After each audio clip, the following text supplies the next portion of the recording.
Hello दोस्तों, नमस्कार। स्वागत है आपका द यंग स्कॉलर्स विजन्स के ऑनलाइन प्लेटफॉर्म में। उम्मीद करता हूं कि आप सभी लोग स्वस्थ होंगे और अच्छे होंगे। आज हम शुरुआत करने जा रहे हैं भारत पर अंग्रेजी शासन की नींव रखने वाले अधिनियम की, जिनसे बना संविधान, बदला प्रशासन और बदल गई एक पूरी सभ्यता। तो आइए जानते हैं ब्रिटिश शासन अधिनियम की पूरी कहानी।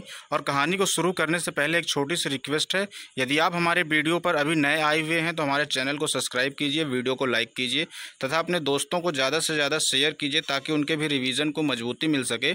और यदि आप हमारे इस वीडियो का पूरा नोट्स डाउनलोड कर कर उसे पढ़ना चाहते हैं तो हमारे टेलीग्राम चैनल पर चले जाइए, वहाँ पर आपको इसके नोट्स उपलब्ध हैं।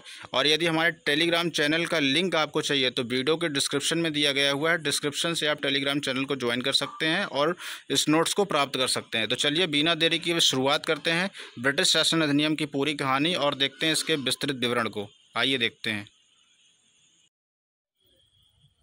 तो आइए दोस्तों, शुरुआत करते हैं बिना देरी किए हुए ब्रिटिश शासन के अधिनियम की पूरी कहानी। देखते हैं कि 1773 का रेगुलेटिंग एक्ट क्या परिवर्तन लेके आया।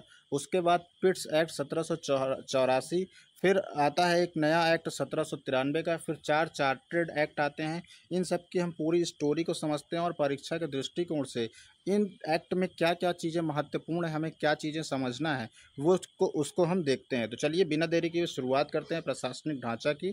जिन क्षेत्रों पर अंग्रेजों का प्रत्यक्ष शासन स्थापित हुआ उन्हें 3 प्रेसिडेंसियां प्रांतों में बांटा गया: बंगाल, मद्रास और बम्बई। 1853 ईस्वी में बिहार के पश्चिमी क्षेत्र को बंगाल प्रेसिडेंसी से अलग कर उसे प्रशासन की एक पृथक इकाई बनाकर पश्चिमोत्तर प्रांत का नाम दिया गया।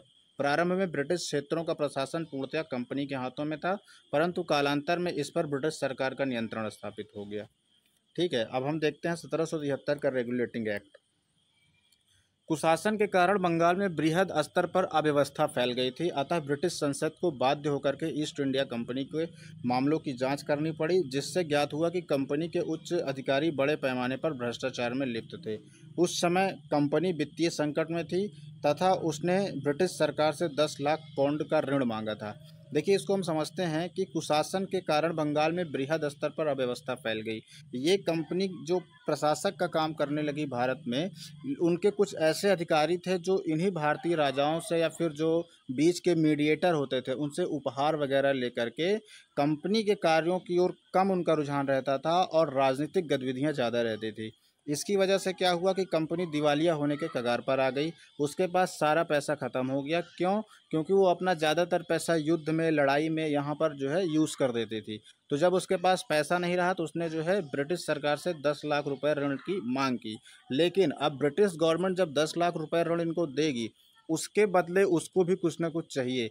तो उसने एक विचार बनाया और उसकी एक मंशा भी ऐसी थी कि अब हम ईस्ट इंडिया कंपनी के माध्यम से भारत पर अपना प्रत्यक्ष रूप से शासन करेंगे।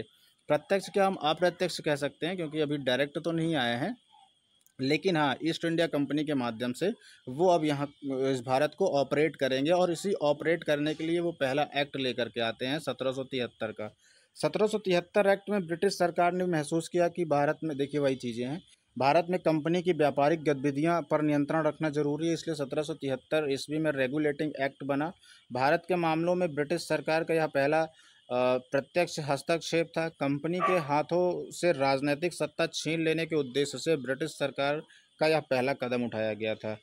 कंपनी के डायरेक्टरों से कहा गया कि वे सैनिक, असैनिक और राजस्व संबंधी सभी प्रकार के साक्ष्य ब्रिटिश सरकार के सामने प्रस्तुत करेंगे। इस रेगुलेटिंग एक्ट 1773 का पहला पॉइंट ये था कि वो सैनिक और असैनिक तथा राजस्व संबंधी सभी प्रकार के साक्ष्य ब्रिटिश सरकार के सामने प्रस्तुत करेंगे। क्यों? क्योंकि जो है ये कंपनी अपना ज़्यादा से ज़्यादा पैसा युद्ध वगैरह और दूसरे राजाओं के राज्य हड़पने में खर्च करती थी।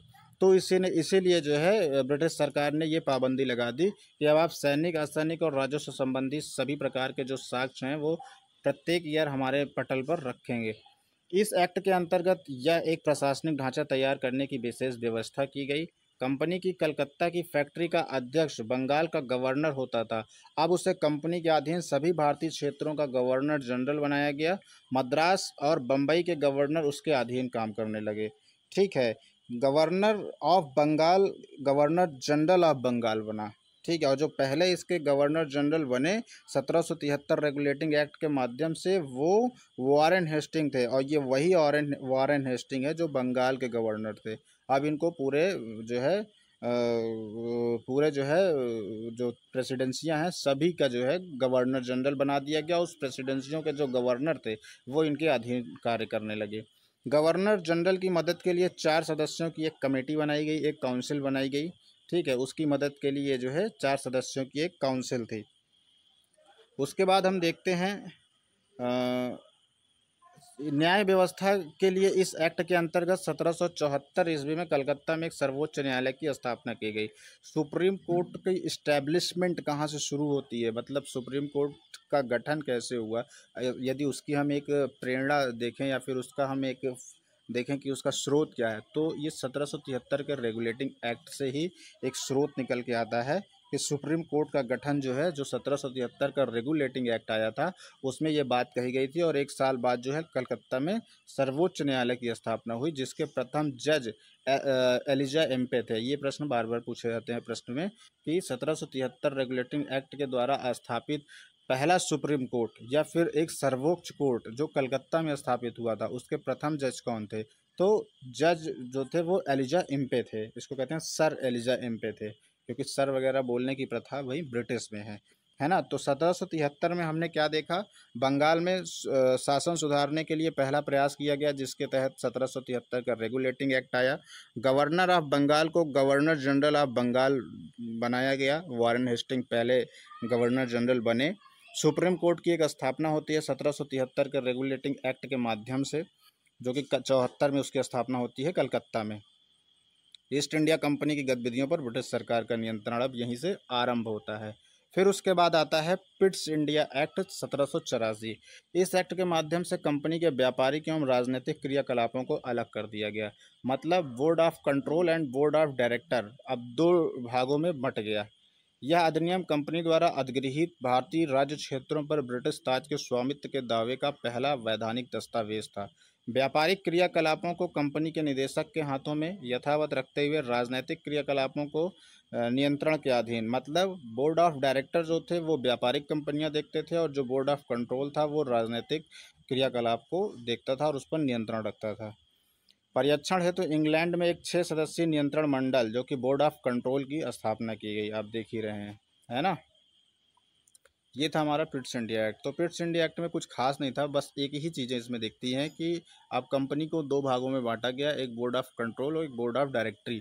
बोर्ड ऑफ कंट्रोल क्या था कि बोर्ड ऑफ कंट्रोल जो है ये राजनीतिक हस्तक्षेप करते थे, जैसे कि कहाँ युद्ध करना है, किससे युद्ध करना है, ये चीज़ें ये लोग देखते थे। और बोर्ड ऑफ डायरेक्टर जो है, बोर्ड ऑफ डायरेक्टर वाणिज्य मामलों के लिए था। तो बोर्ड ऑफ कंट्रोल का गठन राजनीतिक मामलों के लिए और बोर्ड ऑफ डायरेक्टर वाणिज्य मामलों के लिए था।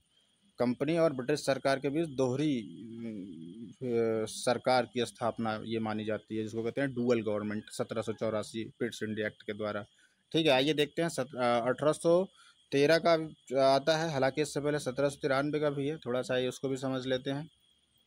ये समझाया गया है कि ब्रिटिश ईस्ट इंडिया कंपनी के अंतर्गत जो भारत में शासन चलता था 1773 से 1853 तक, उसके बाद 1858 से 1947 तक ये ब्रिटिश क्राउन के अंतर्गत।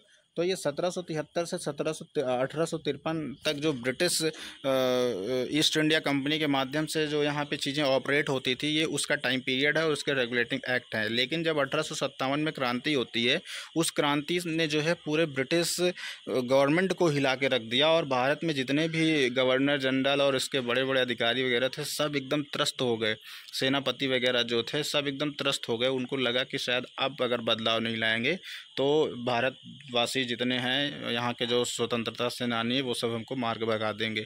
तो फिर 1858 का एक नया भारत शासन अधिनियम आता है, और उस भारत शासन अधिनियम के द्वारा ही ब्रिटिश ईस्ट इंडिया कंपनी से सब कुछ छीन लिया जाता है। अब सारा नियंत्रण ब्रिटिश क्राउन के हाथों हो जाता है। तो उसको हम समझेंगे आगे। अभी हम देखते हैं चार्टर एक्ट 1793 का। उसमें हम समझते हैं कि 1793 में क्या चीज़ें हमको समझना है। एक 1786 का था, इसको हम देख लेते हैं। इस अधिनियम के द्वारा गवर्नर जनरल को विशेष परिस्थितियों में अपने परिषद के निर्णय को निरस्त कर अपने निर्णय को लागू करने का अधिकार प्रदान किया गया। देखिए 1786 का अधिनियम यह है जिसमें वीटो पावर दे दिया गया गया गवर्नर जनरल को।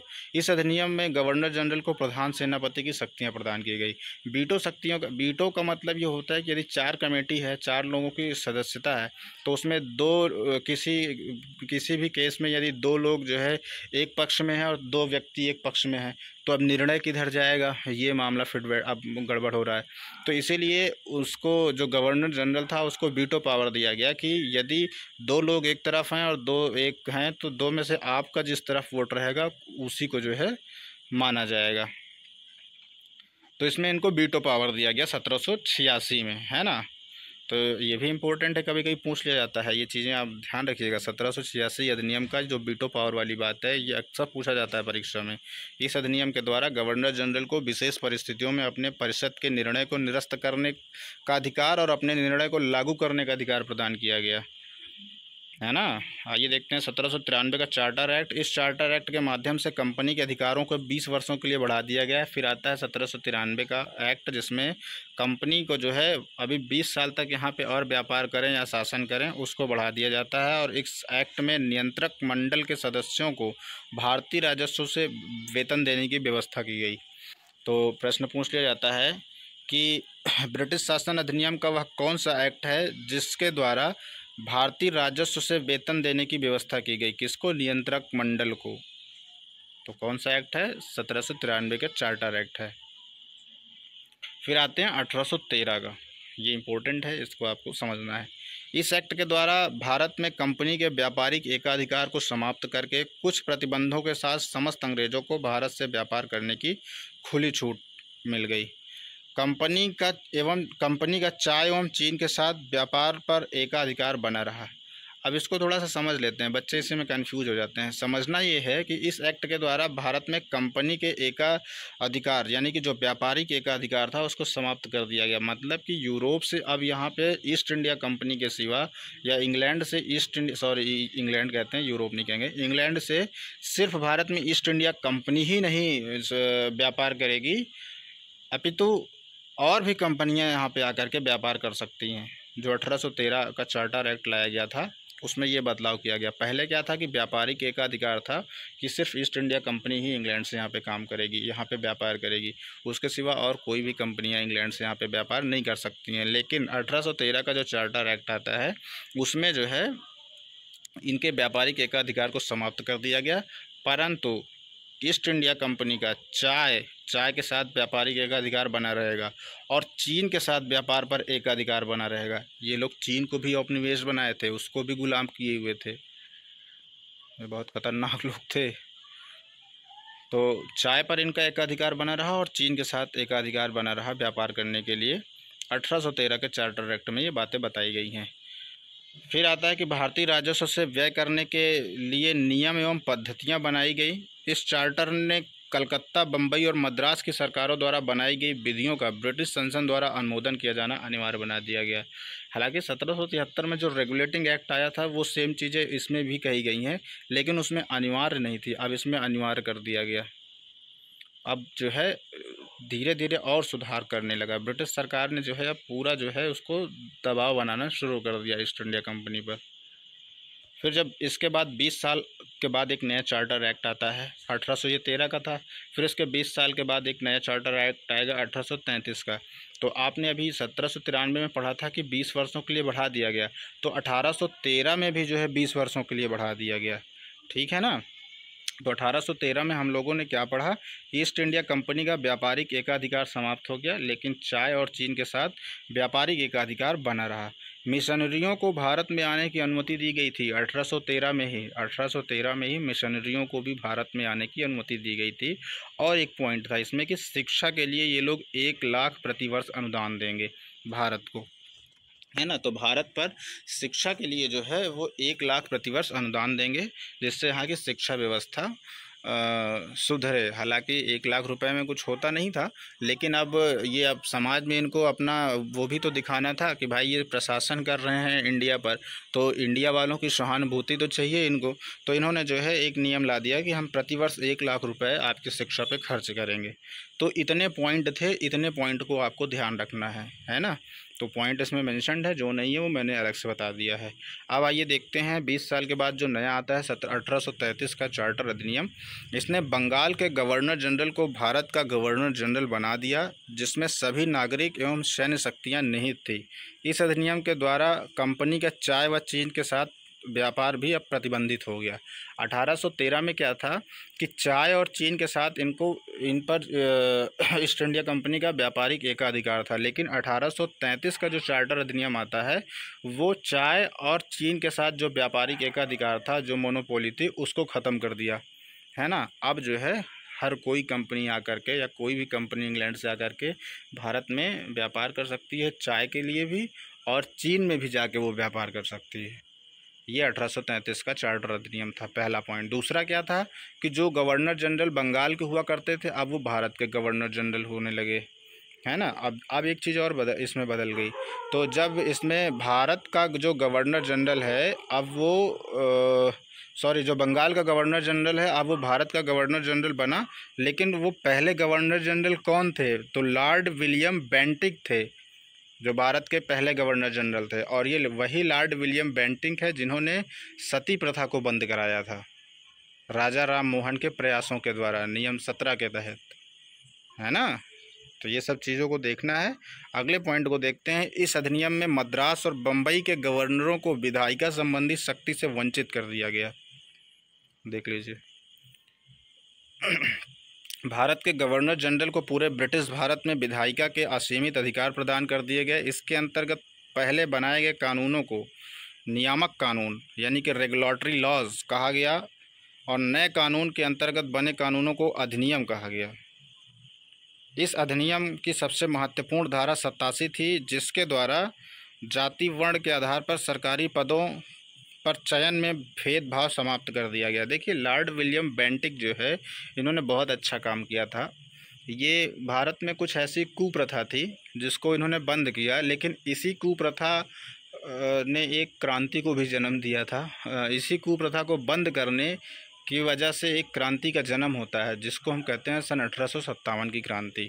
जैसे इन्होंने सती प्रथा को बंद किया, सती प्रथा को बंद करने का जो पहला प्रयास किया था, बंद कराने का जो पहला प्रयास किया था, वो राजा राम मोहन राय साहब ने कराया था, ठीक है। नियम 17 के तहत इसको बंद किया गया था। उनकी भाभी, जो उनकी बड़ी भाभी थी, उनको भी जो है सती प्रथा के द्वारा जो है जलाया गया था। वो भी सती हो गई थी, अपने हस्बैंड के साथ जल करके मर गई थी। इसी से प्रभावित होकर के राजा राम मोहन राय ने प्रण लिया कि अब हम इस सती प्रथा को जब तक बंद नहीं करा देंगे तब तक चैन से नहीं बैठेंगे। तो उन्होंने इतना अच्छा प्रयास किया कि लॉर्ड विलियम बेंटिक ने उस प्रथा को बंद करा दिया। और उन्होंने एक और अच्छा काम किया। किसने? लॉर्ड विलियम बेंटिक की बात कर रहा हूँ। जाति वर्ण के आधार पर सरकारी पदों पर चयन में भेदभाव को समाप्त कर दिया। तो अपने यहाँ तो पता ही है कितना कास्टिज़म है, कितना भेदभाव पहले था, हालांकि उससे ज़्यादा तो अब बढ़ता हुआ नज़र आ रहा है, लेकिन उन सब चीज़ों को लॉर्ड विलियम बेंटिक ने बंद करा दिया। तो आगे हम देखते हैं इसमें अगले पॉइंट को। अगला पॉइंट हमारे लिए क्या महत्वपूर्ण है? अगला पॉइंट हमारे लिए ये महत्वपूर्ण है कि विधायी कार्य के लिए कानून परिषद की स्थापना होती है और भारत में कंपनी का व्यापार पूरी तरह से समाप्त कर दिया जाता है। तो 1833 के जितने भी पॉइंट थे वो मैंने आपको नोट करा दिया है और आपने पढ़ भी लिया है। उन सब चीज़ों को आप अच्छे से समझ लीजिएगा। 1853 के चार्टर एक्ट को हम देखते हैं। इस अधिनियम के द्वारा विधायी कार्यों को प्रशासनिक कार्यों से पृथक करने की व्यवस्था की गई। विधि निर्माण हेतु भारत के लिए एक अलग 12 सदस्यीय विधान परिषद की स्थापना की गई। विधान क्षेत्रों व प्रांतों के प्रतिनिधियों को इसका सदस्य बनाकर सर्वप्रथम क्षेत्रीय प्रतिनिधित्व का सिद्धांत लागू किया गया। परिषद की इस शाखा में निम्न संसद की तरह कार्य किया। आप देखिए, यहीं से जो है संसद वगैरह की शुरुआत होती है। गवर्नर जनरल की परिषद में 6 नए सदस्यों में से 4 का चुनाव बंगाल, मद्रास, बम्बई और आगरा के स्थानीय प्रांतीय सरकारों द्वारा किया जाता था। तो 1853 में भारत में पहली बार प्रतियोगी परीक्षा सिविल सेवा की भर्ती भी किया जाने लगा। ये भी आप ध्यान रखिएगा। तो 1853 का चार्टर एक्ट है, उसमें पहली बार प्रतियोगी परीक्षा द्वारा सिविल सेवा में भर्ती के लिए इस चार्टर एक्ट में व्यवस्था की गई और विधायी तथा कार्यकारी कार्य को अलग अलग कर दिया गया। विधायिका में पहली बार विधायी सदस्य जोड़े गए। तो ये कितने सदस्य? 6 नए सदस्य जोड़े गए। तो उन सब को जो है हमने आपको बताया। आइए अब हम आगे देखते हैं भारत शासन अधिनियम 1858। तो अभी तक जो हमने पढ़ा चार्टर अधिनियम 1773, 1784 पिट्स एक्ट और चार्टर एक्ट है 1793, फिर 1813, 1833 और फिर आता है 1853। इनको हमने पढ़ा और इनके पॉइंट को देखे। तो आप यदि इन सभी चार्टर एक्ट के पॉइंट को अच्छे से नहीं समझे हैं तो हमारे इस वीडियो को 1 से 2 बार कंटिन्यू देख लीजिएगा। मैं पूरे विश्वास के साथ कह सकता हूं कि आपके सारे कंसेप्ट क्लियर हो जाएंगे। और जितने पॉइंट हैं ये परीक्षा की दृष्टि से बेहद ही महत्वपूर्ण है। यदि आप इसको अच्छे से पढ़ लेंगे तो ब्रिटिश कंपनियों का जो चार्टर एक्ट और ब्रिटिश अधिनियम ये सब आते हैं, इसमें से लगभग 2 सवाल अक्सर पूछे ही जाते हैं। तो 2 प्रश्न आपके बन जाएंगे। कोई भी एग्ज़ाम हो, RO ARO, UPSI, Allahabad high court का RO ARO है ना, UP SSSC, पेट, कोई भी एग्ज़ाम हो, वनडे एग्ज़ाम जितने होते हैं, यहाँ तक कि PCS में भी जो है इस टॉपिक से 100% सवाल पूछे जाते हैं। और उन प्रश्नों की संख्या लगभग कम से कम 2 होती है, अधिकतम और भी हो सकती है, लेकिन कम से कम 2 प्रश्न पूछे ही जाते हैं। तो आपको ये टॉपिक बहुत अच्छे से क्लियर करना चाहिए। आइए हम शुरुआत करते हैं भारत शासन अधिनियम 1858 की। 1858 में हम देखेंगे कि जब 1757 की क्रांति होती है और उस क्रांति से ब्रिटिश सरकार पूरी तरह से प्रभावित होती है और झकझोर उठती है, उसके बाद वो भारत शासन अधिनियम 1858 लेके आती है। और उसके बाद ही ब्रिटिश ईस्ट इंडिया कंपनी का शासन अब पूरे भारत से हट जाता है और यहाँ का शासन अब ब्रिटिश क्राउन के हाथों में चला जाता है। तो आइए हम समझते हैं इसको। ब्रिटिश अधिनियम के तहत भारत का शासन प्रत्यक्ष रूप से महारानी विक्टोरिया के अधीन हो गया। अधिनियम में गवर्नर जनरल का पदनाम बदलकर भारत का वायसराय कर दिया गया। वह वायसराय भारत में ब्रिटिश ताज का प्रत्यक्ष प्रतिनिधि बन गया। इस अधिनियम में नियंत्रण बोर्ड यानी कि बोर्ड ऑफ काउंसिल और बोर्ड ऑफ डायरेक्टर को समाप्त कर भारत में शासन की द्वैध प्रणाली को समाप्त कर दिया गया है ना। तो जो द्वैध प्रणाली थी, जहाँ पे एक लोग वाणिज्य मामलों को देखते थे और एक लोग राजनीतिक मामलों को देखते थे, उन सबको अब समाप्त कर दिया गया। अब यहाँ पे 2 चीज़ें आएंगी, एक भारत का वायसराय और एक भारत का सचिव। ठीक। तो 1858 में क्या है कि ईस्ट इंडिया कंपनी का अंत होता है, शासन सीधे ब्रिटिश क्राउन के अधीन हो जाता है। गवर्नर जनरल यानी कि पहला वायसराय लॉर्ड कैनिंग बनते हैं। ये भी ध्यान रखिएगा कि पहला वायसराय कौन होता है, तो पहला वायसराय लॉर्ड कैनिंग होते हैं। 1858 अधिनियम में जो पहला वायसराय बनते हैं वो लॉर्ड कैनिंग होते हैं। फिर उसके बाद भारत सचिव की नियुक्ति होती है। और ये भारत सचिव की नियुक्ति कोई भारत का कैंडिडेट नहीं होता है, वो ब्रिटिश के ही कैंडिडेट रहते हैं भारत सचिव के नाम से, और वहीं ब्रिटिश में ही बैठ करके भारत का शासन चलाते हैं। तो ये थी जो है शासन प्रणाली, है ना। आइए अब हम 1861 को देखते हैं। 1861 अधिनियम के द्वारा संवैधानिक विकास का सूत्रपात किया गया। इस कानून द्वारा अंग्रेजों ने ऐसी नीति प्रारंभ की जिसे सहयोग नीति, पॉलिसी ऑफ एसोसिएशन या उदार निरंकुशता की संज्ञा दी जाती है। इसके माध्यम से सर्वप्रथम भारतीयों को शासन में भागीदारी बनाने का प्रयत्न किया गया। 1861 के अधिनियम के द्वारा गवर्नर जनरल को अध्यादेश जारी करने की शक्ति प्रदान की गई। इस शक्ति का प्रयोग वह स्वविवेक से कर सकता है। देखिए 1861 का एक चार्टर एक्ट आता है जो अभी हम लोग पढ़ रहे हैं ना, इसी एक्ट के द्वारा जो है अध्यादेश जारी करने की शक्ति दी जाती है। तो अपने कॉन्स्टिट्यूशनल के आर्टिकल शायद 123 में है, 123 में जो है अध्यादेश जारी करने की शक्ति दी गई है, अगर मैं सही हूँ तो। और ये चीज़ों की शुरुआत कब हुई थी? 1861 के अधिनियम से ही हो गया था। तो पूछ लेगा कि भारत में संवैधानिक विकास की यात्रा के परिप्रेक्ष्य में अध्यादेश जारी करने की शक्ति किस एक्ट के तहत दी गई? तो 1861, 1858, 1773, 1784 ऐसे करके कई सारे पूछे जाएंगे ऑप्शन आपसे। तो आपको सिर्फ 1861 पे जो है टिक मार करके चले आना है ना। फिर आता है भारत परिषद अधिनियम 1892। तो हमने 1861 में क्या देखा? हमने 1861 में देखा कि विधायी परिषद में गैर सरकारी भारतीयों को शामिल किया गया और विधायी प्रक्रिया की शुरुआत होती है यहीं से, है ना। जो निम्न संसद की शुरुआत होती है वो यहीं से होती है। फिर आता है कि भारत परिषद अधिनियम 1892। इसके माध्यम से केंद्रीय और प्रांतीय विधान परिषदों में अतिरिक्त यानी कि गैर सरकारी सदस्यों की संख्या में वृद्धि की गई, यद्यपि बहुमत सरकारी सदस्यों का ही रहता था। इस अधिनियम में गैर सरकारी सदस्यों की नियुक्ति या प्रत्यक्ष निर्वाचन का प्रावधान किया गया। विधान परिषद की शक्तियों में वृद्धि हुई। अब इसे आर्थिक नीति तथा बजट पर बहस करने की अनुमति प्राप्त हुई है, और परिषद के सदस्यों को जनहित से संबंधित मुद्दों पर भी प्रश्न करने या फिर प्रश्न पूछने का अधिकार प्राप्त हुआ। तो 1892 में पहली बार सदस्यों की संख्या बढ़ाई गई और अप्रत्यक्ष निर्वाचन की अनुमति के जरिए जो है इनकी सदस्यों की संख्या बढ़ाई गई। एक चीज़ और है इसमें कि ये लोग बजट पर प्रश्न पूछने का अधिकार था, लेकिन वोट नहीं दे सकते थे। वोट नहीं दे सकते थे, सिर्फ प्रश्न ही पूछ सकते थे। इस चीज़ को आप ध्यान रखिएगा, है ना। तो अब हम लोग जो है अब भारत परिषद अधिनियम 1919 को देखते हैं, है ना। तो 1919 जो है वो हमारे लिए काफ़ी महत्वपूर्ण है। तो इसको हम लोग आइए देखते हैं। इस अधिनियम को मार्ले मिंटो अधिनियम के नाम से भी जाना जाता था, क्योंकि उस समय मार्ले जो है वो इंग्लैंड में भारत के राज्य सचिव तथा लॉर्ड मिंटो भारत के वायसराय थे, है ना। तो जो मार्ले थे वो भारत के सचिव थे और जो मिंटो थे वो वायसराय थे। इसीलिए इसको मार्ले मिंटो सुधार अधिनियम के द्वारा भी नाम से भी हम जानते हैं। तो 1919 में भी बहुत सारी चीज़ें हैं, इसको आइए समझते हैं। इसने केंद्रीय और प्रांतीय विधान परिषदों के आकार में काफ़ी वृद्धि की। केंद्रीय परिषद में इसकी संख्या 16 से 60 हो गई और प्रांतीय विधान परिषदों में इनकी संख्या एक समान नहीं थी।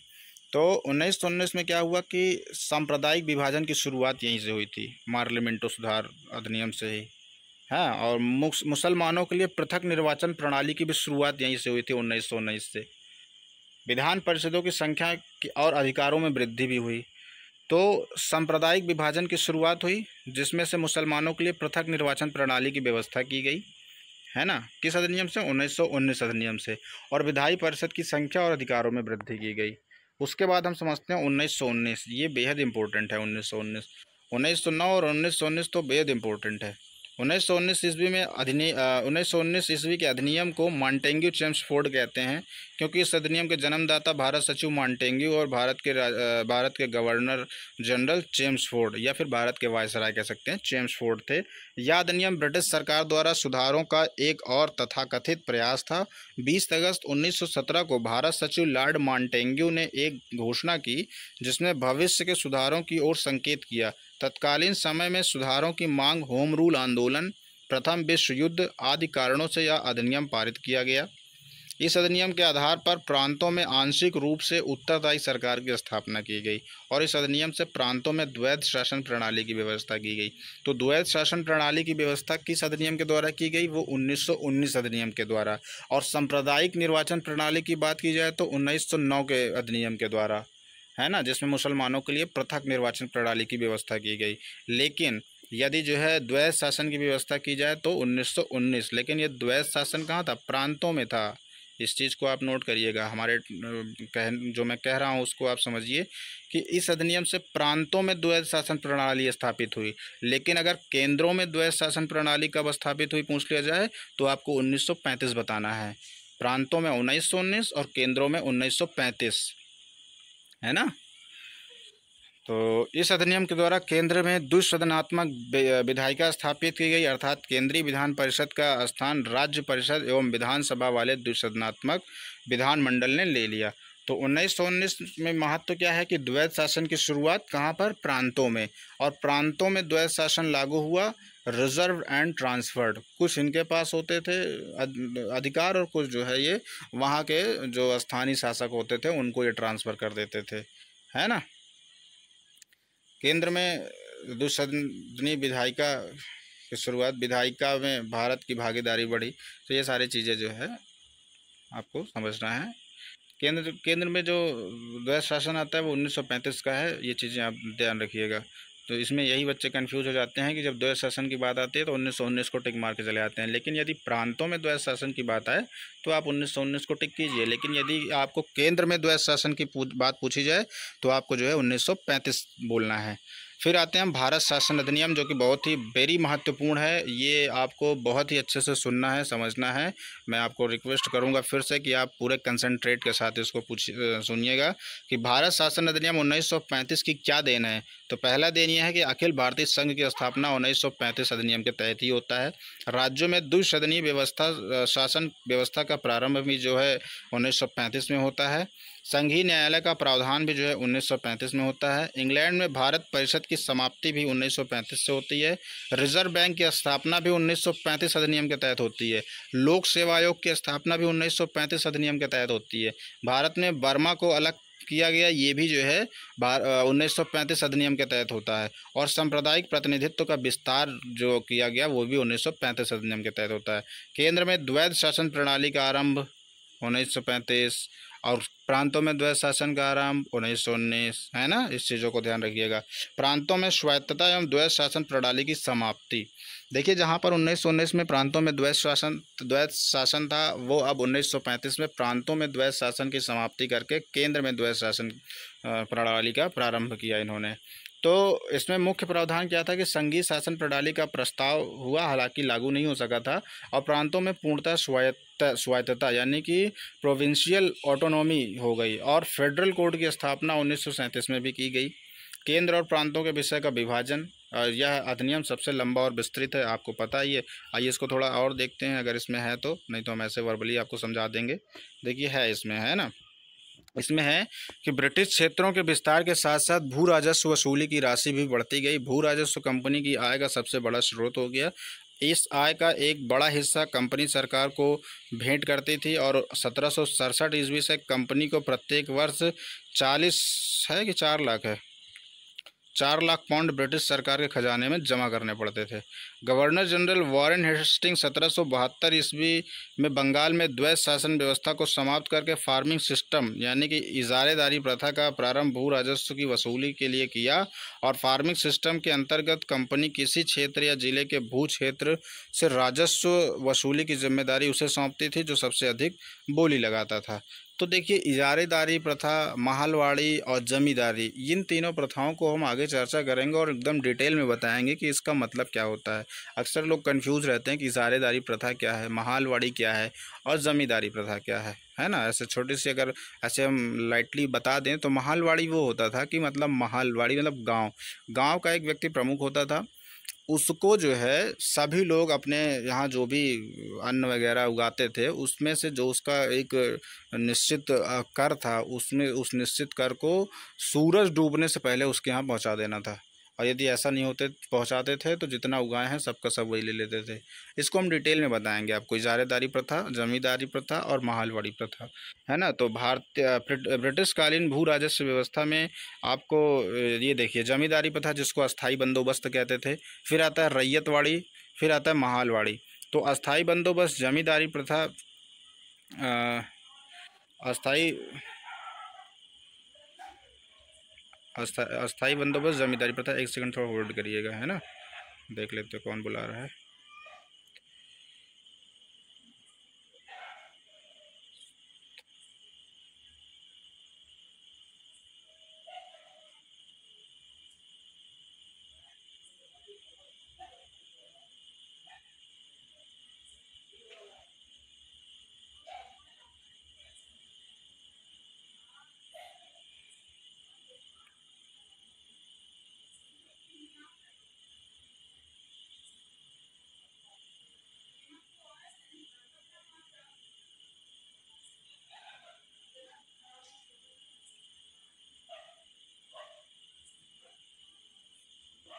हाँ तो आइए शुरुआत करते हैं। अस्थाई बंदोबस्त, जमींदारी, रैयतवाड़ी और महलवाड़ी। देखिए, अस्थाई बंदोबस्त के जो जन्मदाता हैं वो लॉर्ड कॉर्नवालिस हैं 1793 में। ये प्रथा बंगाल, बिहार, उड़ीसा, उत्तर प्रदेश, बनारस और उत्तरी कर्नाटक, समस्त अंग्रेजी भारत का 19% और भूमि अधिकार सदैव के लिए जमींदार को, हमेशा के लिए जमींदार को दे दिया जाता था।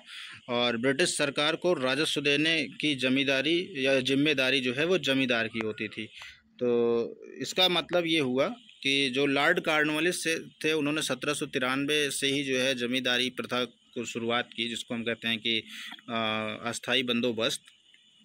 अस्थाई बंदोबस्त की शुरुआत लॉर्ड कॉर्नवालिस के द्वारा किया गया और एक कितने प्रांतों में फैला हुआ था?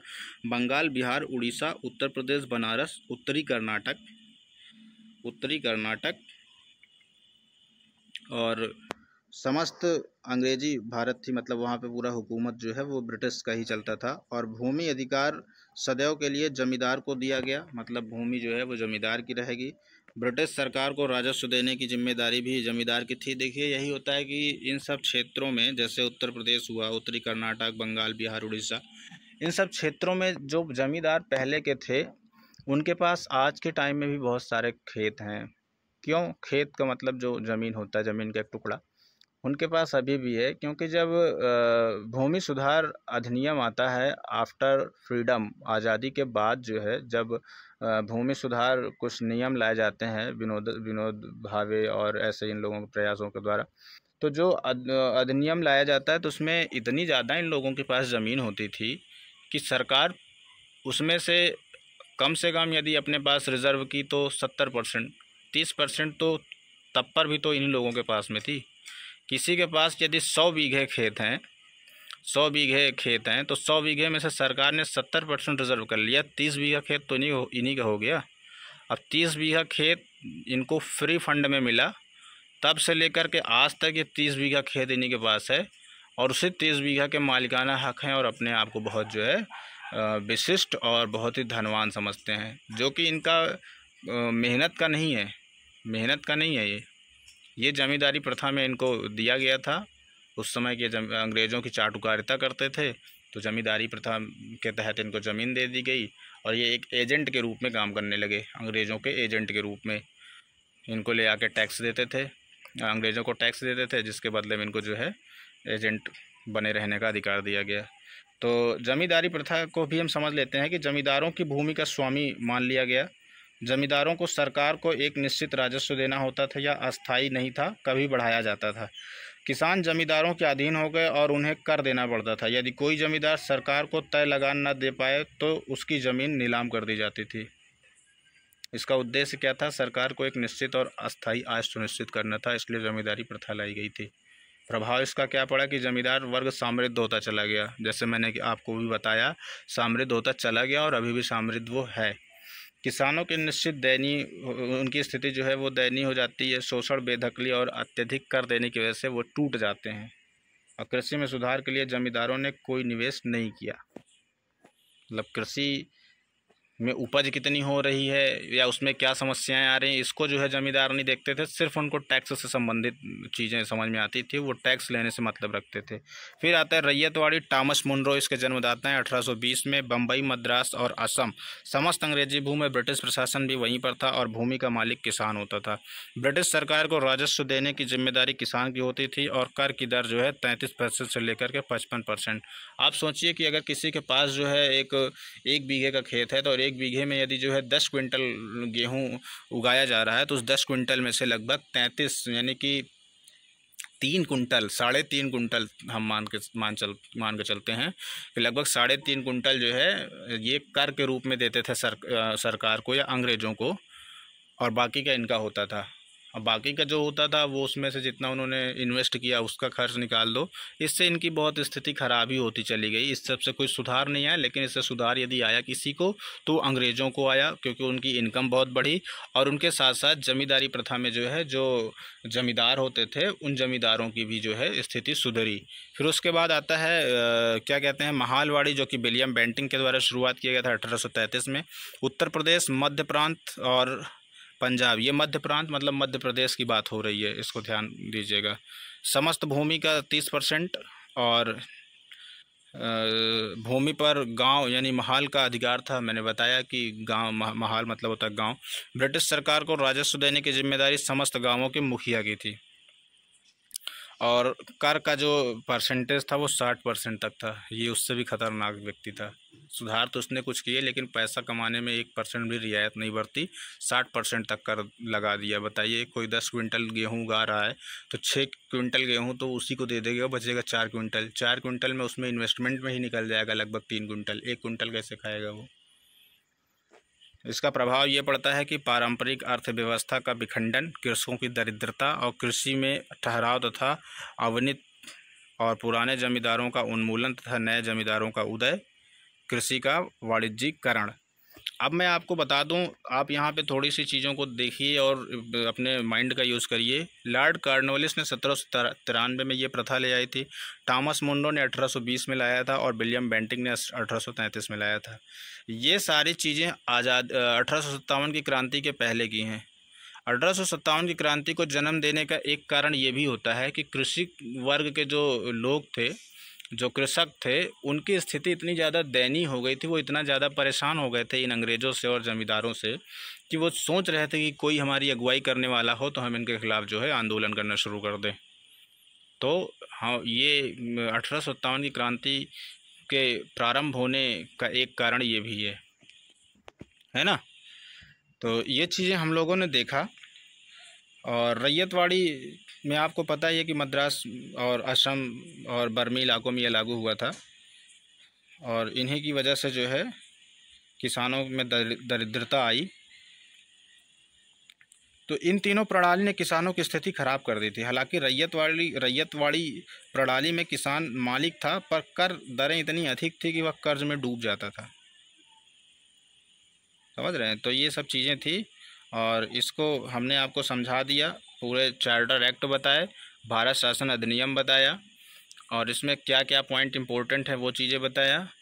इसका हम एक मिसलेनियस MCQ लेकर के आएंगे जब हमारा मॉडर्न हिस्ट्री का पूरी सीरीज़ कंप्लीट होगी, तो हम एक इसके प्रश्नों की भी श्रेणी लेके आएंगे, जिसमें आपको समझ में आएगा कि हमने जो पढ़ा और अब हम क्वेश्चन जो बना रहे हैं, तो वो क्वेश्चंस जो पूछे जा रहे हैं, वो जो हम आपको भी इसमें पढ़ा रहे हैं ना, इसी से संबंधित रहेगा। संबंधित का मतलब कि जो स्टैंडर्ड मैं आपको ये पढ़ा रहा हूँ, इससे हट के कहीं कुछ नहीं जाएगा। जो प्रश्न आए हुए हैं PYQ आप उठा के देखेंगे, UP PCS, UP SI, UP ARO, हाँ, UP RO ARO, UP Allahabad high court, ऐसे एग्ज़ाम्स के यदि आप प्रश्नों को उठा के देखेंगे तो उसका स्टैंडर्ड इसी हमारे नोट्स से मिल जाएंगे, क्योंकि हमारा नोट्स ही ऐसे बनाया ही गया है।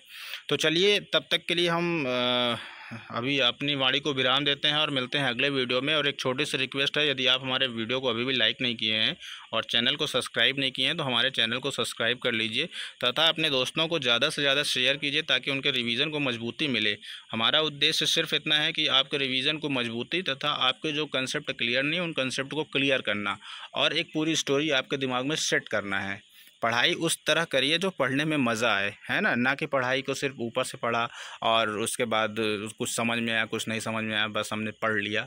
तो ऐसे पढ़ाई नहीं करना ना, ऐसी पढ़ाई कोई काम की नहीं होती है, आपका समय ही वेस्ट होता है।